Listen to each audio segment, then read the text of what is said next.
When you meet somebody and you're unclear in what you actually want, the person's like, I gotta go somewhere, I'm late for an appointment. You're like, oh, I'm just here to waste your time and ask about Starbucks. You're asking yourself probably like, hey Madison, is the ultimate solution to just be like, hey, I wanna take you home? Honestly, I'm sorry. Do I just walk up and say that? It's like, no. Use your common sense when you explain things to people. Be very clear.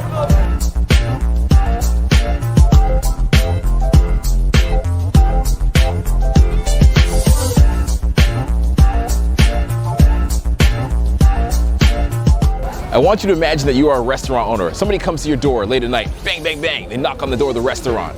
And then they're like, can we sit down? You're like, okay, we're kind of closing. You can sit down for a minute. You sit down and you're like, would you like a menu? They're like, yeah, sure. And then you say, what do you want to order? They go, absolutely nothing. So why'd you ask me to open the door? And they're like, I don't know. What are you? An idiot sandwich. And that is a customer with horrible customer intent. What's up? Madison here from Istanbul, Turkey. Today I'm going to talk about what is intent, the idea of intent and clarity of intent, because this masterclass is long overdue, and every year I get more and more clear on the idea of what intent actually is. So I want to clarify that for you today so you have a better understanding of it in your own personal life and into your interactions, all right? So first of all, that analogy is not unlike you going up and talking to a stranger. When you meet somebody and you're unclear in what you actually want, you're like, I have no idea why I'm here. I'm just here to waste your time. The person's like, I gotta go somewhere, I'm late for an appointment. You're like, oh, I'm just here to waste your time and ask about Starbucks. Or ask about like what the weather is, or some other pointless thing you're doing to waste their time. And they're like, oh my goodness, this is just absolutely ridiculous that you would do this for me, right? So why is this example important? Well, you yourself probably think the best way to get into a flow or into a state is to walk up to somebody and have a conversation by saying, excuse me, do you know where the nearest Starbucks is? And that person goes, yeah, it's that way. And then they say great, and you try to start a conversation with them and they just walk away. Why? Because they believe your intent was just to have a conversation about Starbucks. That's what they believe. Or you walk into somebody and you're having a conversation, you're like, oh, how's nice weather we're having, isn't it? And they're like, yeah, the weather's impeccable, the weather's wonderful. And then you're like, so what's your name? They're like, and they leave. Hey! Are the, is that Einstein's? Yes, Is it open? I think so. Okay, thanks. All these things are unclear intent. You don't need anybody to tell you the answer to the weather or where Starbucks is, or even what their name is. Most people that I've met as strangers, either for a long-term relationship or for a fun little interaction that night, I didn't know their name until we probably left that venue, right? So the idea of what is your name, or what's the weather, or what day of the week is it, or where's the Starbucks, all this information is completely pointless and actually serves you no purpose at all.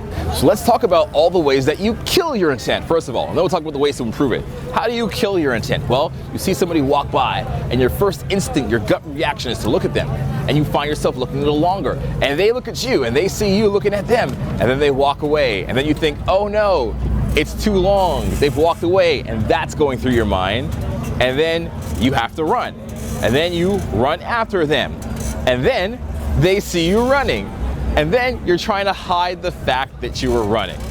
Look at all those blocks in the intent there. What you were thinking, why you didn't run, how you ran after them, what you were gonna say. All these things are so far removed from your original intention that your intent is totally unclear, all right? Now think about this whole analogy, this whole torture that you put yourself through. One thing's for sure, you don't know what is going to happen when you walk over there and say hello to somebody. You have no idea. You have no idea. You got to go over there and verify it, right? Talk to them and actually see what their reaction is. You have no idea what's going to happen. One thing that we do know for sure is that they're going to say something you didn't exactly predict or plan on. That's 100% sure. They're going to say something out of their mouth you didn't expect 100% was going to happen. That is for damn sure. So if we know that, what's with all the mind games that we're playing trying to like prevent ourselves as we're talking to them? So we know that. What's going on here? Well, the thing is, you have multiple intents that are happening at one time. You have an intent that's kind of like your foot on the brakes, and simultaneously your foot is on the gas, and it's confusing your mind. You're kind of like in a stop and go situation here in your emotions. One intent to meet somebody, that's your initial intent. Another intent to not embarrass yourself. Another intent to not have to run in the daytime because you think it's socially uncalibrated. Another intent to have somebody not see you run. Another intent to kind of cover up the fact that you were running. And all these multiple intents are going on inside of you at the same time. So we hate that hellhole of no intent. What about the other side? You're thinking showing a lot of intent would just solve all my problems. That's also wrong, okay? Because showing too much intent without having any comfort or relating is being a player, essentially. And it's very easy to kind of spot this person. This person, like usually online, who wants to get a phone number right away or wants the person to come over to the house for a date with no comfort. And none of those things are wrong, by the way. Going to somebody's house for a date isn't necessarily bad. It could be, it's risky in some situations, but isn't necessarily bad. Getting a phone number right away isn't necessarily bad if you communicated what you want to have happen, but it gives a signal that this person has too much intent and doesn't really care about me. They're just going for the finish line and trying to, score the goal, so to speak, all right? So what we're really looking for is some sort of calibration, a balance between the two, right? We're not trying to go too far to one extreme of no intent or too far to the extreme of too much intent. If you don't get the calibration right, first of all, you're gonna be giving away all of your power. You're gonna be saying to people, hey, this is, I like you and deal with it. And they're like, well, I know nothing about you and I don't really care. I have nothing invested into this, so peace out. Also, there's no mystery, there's no charm to it. So what we really are trying to focus on here is a clarity of the intent, a clarity of that one intent that you have, being specific on it, focusing your mind on only that intent, cutting off all other options and bridges and burning those so that those don't even exist in that moment. You have one singular focus. It's kind of like you're meditating, literally you're meditating on that one intent. So when I'm here in this video with you, talking to you, there's a lot of things I could focus on. I could focus on the fact that I'm in Istanbul. I could focus on there's like 20 people trying to touch a camera. My friend is trying to avoid that right now, trying to avoid 20 people touching the camera. I could focus on the sun, how much the sun is going down, or the wind, or how much water I've had. I can focus on the birds flying above. Are they gonna shit on me? No, I gotta like calm my mind and focus on that one thing and see it through to fruition and to determination. And that is what we call clarity of intent. You arrived at our destination now, which is clarity of intent, all right? Clarity of that intent, being clear in that one singular focus. So how do you do that, man? How do you decide what that one focus is? Well, it always comes down to one thing. When you're approaching somebody, it comes down to this one thing, okay? Write it down, save it for yourself.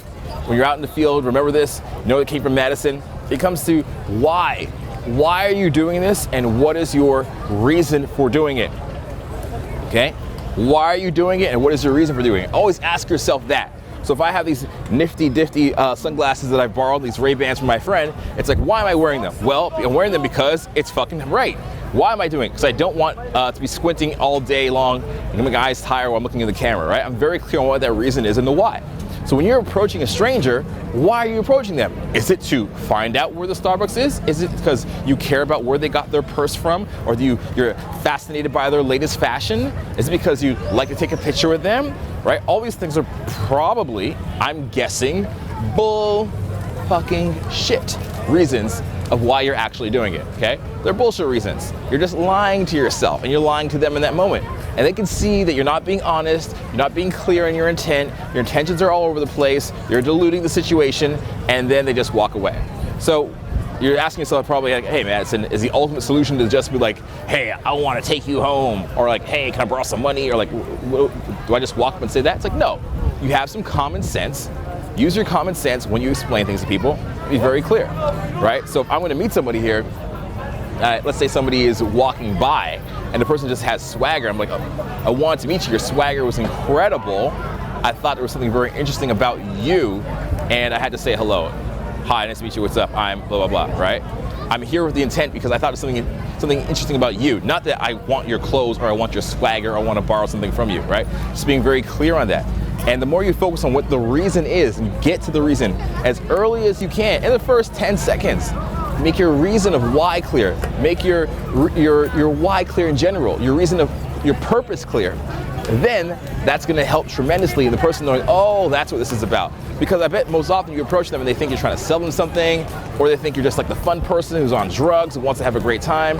All these things are a little unclear when you approach. So the better you can get to this why or the reason, the earlier you can get to it, the better results you're gonna have when it comes to meeting people. One of the techniques that people usually use when they first start out is this idea of the talking salad. You might have heard about this, okay?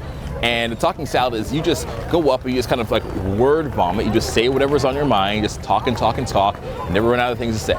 So it's kind of like, oh, you know, out here I'm having fun, there's some birds around, it's a beautiful day, there's families, I'm having ice cream, I had a pretty good time, tomorrow I'm gonna catch a flight. You just basically word vomit.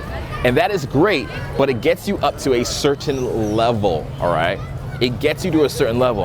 And what you gotta understand, the paradigm here is what gets you to, let's say, beginner level doesn't necessarily what gets you to intermediate level. It isn't necessarily what gets you to advanced level. There's different things that get you to each level.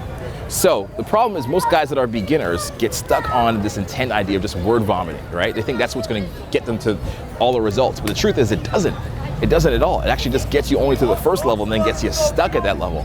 And in fact, to learn and get to the second level, you gotta unlearn some of the things that you actually learned that helped. So it's actually like unlearning what helped you initially, unlearning what made you successful, unlearning what got you from point A to point B. Because to get you from point B to point C is different. You can't just word vomit anymore. You actually be clear in your intentions. And that's why we also say when people are going from intermediate to advanced, we say less is more. A lot of my interactions are people that are great at this, the social dynamics, they often don't talk at all. They often, very, very often, speak as little as possible. Speaking as little as possible, create a vacuum and create some energy and to create some mystery in the conversation, right? That's how you do it. Now you know. One of the things that stop people from showing intent is shame, just so much shame around it. They're like, well, if I show my intent, it could be good or it could be received bad. It's like, whoa, whoa, whoa, whoa, whoa, whoa, whoa, whoa. Let's hold that for a second. Who are you to judge if your intent is good or bad? Let's not even judge it. Let's just share it at first. Just share that intent, okay? Share it. Don't judge it whether it's good or bad.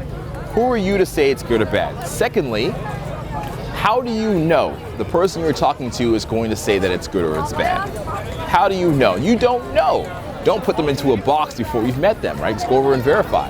And then third of all, even if you do share it, and it could be good or bad, who knows? But why don't you just go and find out? And does it even matter? Doesn't matter. Doesn't matter, right? You're talking to somebody and you're like, wow, you know, I'm really into something that's kind of like a little risque, a little taboo, a little freaky. And you're talking to somebody, not the beginning of the conversation, but somewhere around the beginning parts, middle, you share this with them. Does it even matter if it's good or bad? Does it matter if they like it or not? If it's not for them, they can continue to move on and live their life. But you won't know until you share it how they feel about it. Does that make sense? You will not know until you share the intent how they feel about it. You cannot judge it in advance. You cannot judge yourself about it in advance. You cannot judge how it's going to be received in advance. You have to share it in order for that to be clear at some point in time. So let's be very clear here. Suppose there was like a sexual intent that you wanted to share with somebody, okay? You had this, you've been talking to them for a little bit of time, it seems to be going well, you're flirting back and forth, there was a sexual intent you wanted to share with them. As I say, there's like this very, very like devout Muslim area with people walking around with hijabs on, and there's like mosque in the background, okay? But let's say there was a sexual intent you wanted to share. Well, if you just say, I just want this nasty, dirty, secret thing, would you say that? No. You would tell a story around it maybe. Maybe talk about how you've learned this thing called White Tiger Tantra and how you've watched some videos on it. It's really great. And it's a video series on erotic pleasures, and like the illustrations are amazing, and the stories and testimonials. Maybe tell a story about the testimonial. Maybe tell about the results people have gotten from it. Maybe tell about how your friend did it. I have one friend who does it. His name is Mario. He squeezes a tennis ball all day, and then when he invites people over to his house, he has them drink a liter of water because he says you're gonna need to be hydrated later for what's about to happen, right? Or maybe I talk about Thai massage. I say, hey, I dated somebody who was a massage therapist, and when I eventually go to get a massage, I go to Thailand sometimes and I study what they do there. I take a course for about a week. It's not professional level, but I learn a little bit about Thai walking and different things. And say, I'm a really erotic person, or I enjoy physical touch. That's my love language. And then you tell some stories around it, and you ask some questions about it. And that's how you would share that intent, okay? That's how you share it. But you gotta put it out there, man, because if you don't, you will never know how it is received. You will never know how people will respond to it and share it with you. And you can never say if it's good or bad, all right? So, to wrap up this little masterclass on intent, what's my point here, okay? Point one, don't pussyfoot around with questions that lead to nowhere, okay? Having a good conversation that leads to nowhere, you're not showing your true intent. Number two, don't worry about micromanaging small intents of how do you look, how do you come off. This person know you want them, this person know you want to meet them, are you running fast, are you running slow? Don't manage these little micro intentions, because basically they're like brakes and they'll slow you down from your true intent, okay? You gotta have one primary focus. Number three, make sure your why and your reason for why is very clear for talking to somebody. Why are you here and what is that reason? Make sure that is absolutely clear so they understand that you're not there to get the weather or the time. This is a human-to-human interaction, whether it's man to woman or woman to man. And of course, the last one is try not to judge that intent before you actually display it. Don't say it's good or bad. Don't think they're gonna like it or not. You don't know until you share it. And then once you share it, you can say it's done. And maybe they won't like it, but at least you shared it, okay? Those would be my 4 kind of like takeaways from this video of a masterclass on intent. Now, if you want to go deeper into this, I got a whole bunch of videos about it, okay? We'll put one up in the corner either side. You can click the link and check those out. And of course, there's a list of all the programs that we have down below, like the Madison 91 bundle, this Madison Legacy package. All my content's in there in the description, so check it out, all right? You're gonna enjoy it a lot. Signing off from Istanbul, Turkey, and as always, keep in touch and don't be a stranger. Cheers.